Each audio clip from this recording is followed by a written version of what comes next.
Pernah nggak sih kalian bingung mau pilih olesan loyang buatan sendiri atau yang sudah jadi dari pabrik? Yuk, kita bahas bareng-bareng perbedaannya. Mana yang terbaik dan cocok untuk kalian? Salah satu merek olesan buatan pabrik yang umum digunakan adalah Carlo.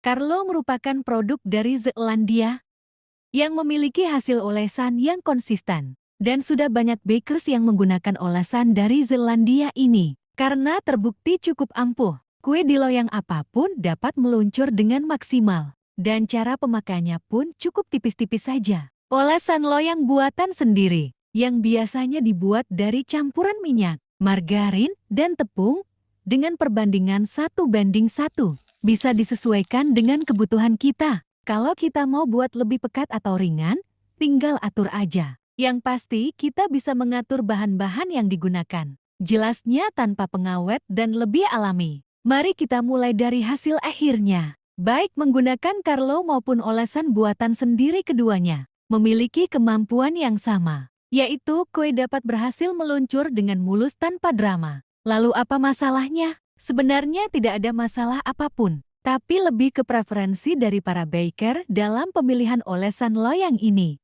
Mari kita bahas kekurangan dan kelebihan dari Carlo maupun olesan buatan sendiri. Untuk Carlo, tentunya Carlo lebih praktis dalam penggunaannya. Tersedia dalam kemasan 500 gram yang mudah dibawa dan disimpan. Carlo memiliki konsistensi yang stabil dan dapat digunakan untuk segala loyang, baik loyang aluminium maupun loyang sultan. Tersedia dalam bentuk yang pekat dan cair. Jeti selain dioles tinggal disemprotkan saja ke loyang. Hemat waktu dan lebih efisien. Untuk ketahan produk dari Carlo pun cukup lama. Jeti, tidak khawatir olesan akan basi. Dan bisa dihandalkan dalam segala kondisi, tentunya mudah didapat. Kelebihan lainnya, olesan dari Carlo ini netral, tidak mempengaruhi warna dari kue buatanmu. Saat kamu baking menggunakan loyang sultan, kamu bisa menghasilkan kue yang hampir tidak berkulit. Dan tentunya bisa meluncur dengan bebas saat dikeluarkan dari loyang.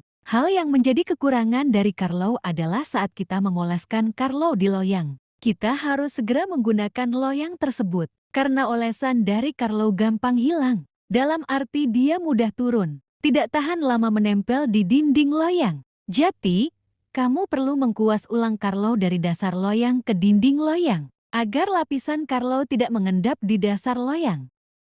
Yuk, lanjut bahas dari olesan buatan sendiri, yang tentunya dari minyak, margarin, dan tepung. Kelebihan dari olesan buatan sendiri, tentunya alami, tanpa bahan pengawet sehingga aman dikonsumsi oleh anak-anak maupun dewasa. Tentunya ada rasa tenang, aman, dan nyaman. Olesan buatan sendiri lebih ekonomis, bisa kita bikin sesuai porsi yang dibutuhkan, dan kita tahu persis bahan-bahan yang kita pakai. Kelebihan lain yang patut diacungi jempol adalah olesan ini mampu bertahan lama pada dinding loyang hingga seharian. Jadi tanpa perlu repot mengoles ulang dari dasar loyang ke dinding loyang. Lapisan olesan buatan sendiri, dia akan tetap bertahan di dinding loyang. Lanjut ke kelemahan dari olesan buatan sendiri. Tentunya tidak praktis ya teman-teman. Kita harus memblend semua lapisan ini, bisa pakai mixer sebelum menggunakannya untuk mengolah loyang. Dan teman-teman perlu membuat sedikit dalam sekali pembuatan,